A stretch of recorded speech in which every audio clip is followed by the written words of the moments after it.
Assalamualaikum warahmatullahi wabarakatuh. Apa kabar semua?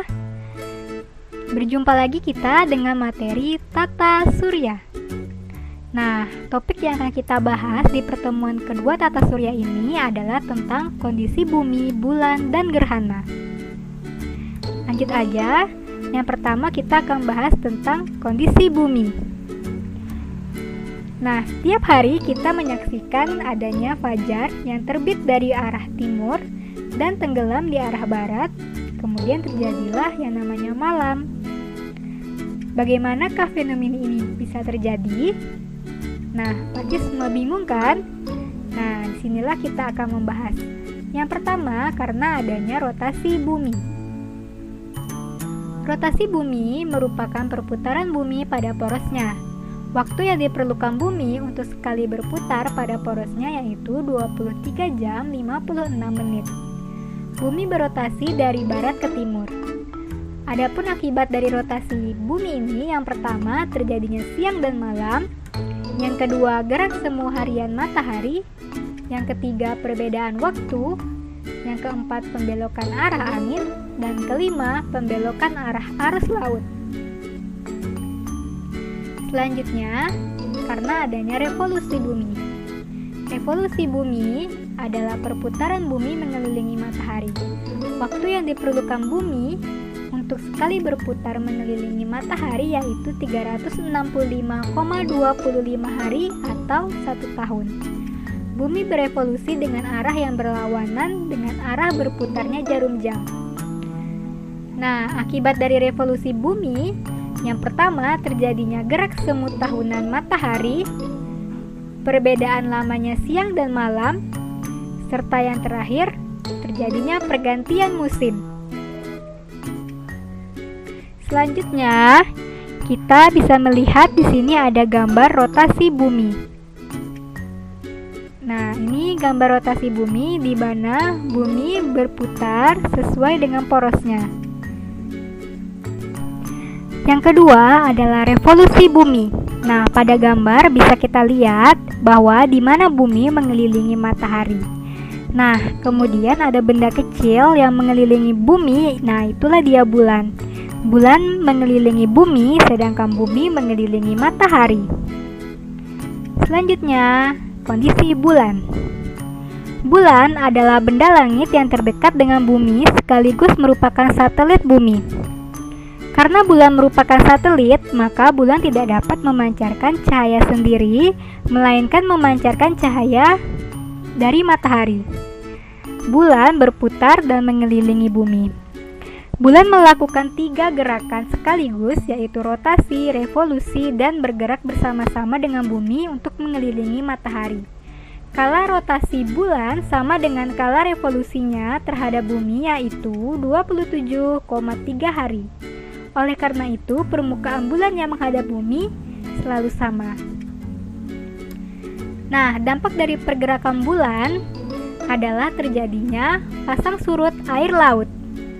Nah, pasang adalah peristiwa naiknya permukaan air laut, sedangkan surut adalah peristiwa turunnya permukaan air laut.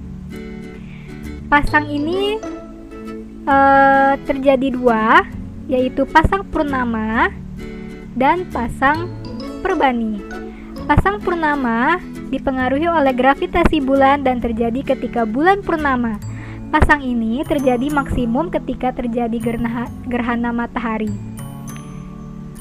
Hal ini karena dipengaruhi oleh aktivitas gravitasi bulan dan matahari yang mempunyai arah yang sama atau searah. Sedangkan pasang perbani yaitu ketika permukaan air laut turun serendah-rendahnya. Pasang ini terjadi pada saat bulan kuartir pertama dan kuartir ketiga. Pasang perbani dipengaruhi oleh gravitasi bulan dan matahari yang saling tegak lurus. Selanjutnya, ada gambar fase kemunculan bulan. Pada gambar bisa kita lihat yang bulan nomor 1, yaitu bulan baru, terjadi ketika posisi bulan berada di antara bumi dan matahari. Selama bulan baru, sisi bulan yang menghadap ke matahari tampak terang dan sisi yang menghadap bumi tampak gelap. Selanjutnya ada bulan sabit. Nah, bulan sabit terjadi ketika bagian bulan yang terkena sinar matahari sekitar seperempatnya, sehingga permukaan bulan yang terlihat di bumi hanya seperempat. Kemudian ada bulan separuh. Nah, bulan separuh dapat dilihat di nomor 3 dan nomor 7. Nah, bulan sabit tadi nomor 2 ya. Nah, bulan separuh terjadi ketika bagian bulan yang terkena sinar matahari sekitar separuhnya, sehingga yang terlihat dari bumi juga separuh, atau disebut dengan kuartir pertama. Selanjutnya ada bulan cembung. Bulan cembung bisa dilihat di bulan yang ada nomor 6. Nah, di mana bulan cembung terjadi ketika bagian bulan yang terkena sinar matahari 3/4-nya. Yang terlihat dari bumi hanya 3/4 bagian bulan. Akibatnya, kita dapat melihat bulan cembung. Selanjutnya yang kelima, bulan purnama. Nah, bulan purnama ada di nomor 5. Bulan purnama terjadi ketika semua bagian bulan terkena sinar matahari. Begitu juga yang terlihat dari bumi. Akibatnya, kita dapat melihat bulan purnama atau kuartir kedua. Nah, yang terakhir yaitu ada yang ke-8, bulan sabit mengecil. Nah, itu kembali lagi menjadi bulan sabit dan dia mengecil, kemudian nanti akan kembali ke fase awal lagi yaitu bulan baru. Selanjutnya, kita membahas tentang gerhana. Nah, gerhana terjadi ketika posisi bulan dan bumi menghalangi sinar matahari, sehingga bumi atau bulan tidak mendapat sinar matahari tersebut.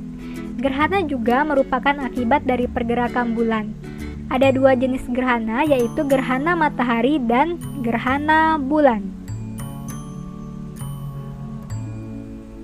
Gerhana matahari terjadi ketika bayangan bulan bergerak menutupi permukaan bumi, di mana posisi bulan berada di antara matahari dan bumi dan ketiganya terletak dalam satu garis. Gerhana matahari terjadi pada waktu bulan baru atau yang tadi di fase yang pertama. Selanjutnya ada gerhana bulan yang terjadi ketika bulan memasuki bayangan bumi. Gerhana bulan hanya dapat terjadi pada saat bulan purnama. Gerhana bulan terjadi apabila bumi berada di antara matahari dan bulan. Nah, tadi dilihat kalau bulan purnama itu ada di fase nomor 5. Ini adalah gambar dari gerhana matahari. Gerhana matahari ini terdiri dari 3. Ada gerhana matahari total, cincin, dan sebagian. Gerhana matahari total terjadi pada daerah-daerah yang berada di bayangan inti atau umbra. Nah, sehingga cahaya matahari tidak tampak sama sekali. Gerhana matahari total terjadi hanya sekitar 6 menit. Kemudian ada gerhana cincin, terjadi pada daerah yang terkena lanjutan umbra, sehingga matahari kelihatan seperti cincin. Dan terakhir ada gerhana matahari sebagian, terjadi pada daerah-daerah yang terletak di antara umbra dan penumbra atau bayangan kabur, sehingga matahari kelihatan sebagian. Selanjutnya ada gerhana bulan, bisa dilihat pada gambar. Nah, gerhana bulan ini terjadi tadi jika matahari, bumi, dan bulan berada pada satu garis lurus.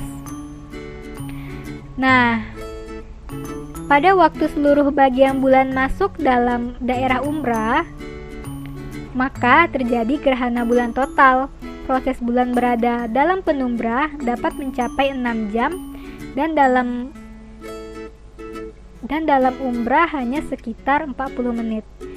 Jadi umbra dan penumbra itu adalah umbra, bayangan gelap yang terbentuk selama terjadinya gerhana, sedangkan penumbra itu adalah bayangan kabur atau remang-remang yang terbentuk selama terjadinya gerhana.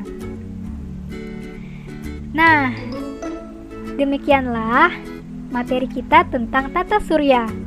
Nah, sampai di sini Diharapkan kalian semua dapat paham ya. Kita kembali lagi di materi berikutnya. Wassalamualaikum warahmatullahi wabarakatuh.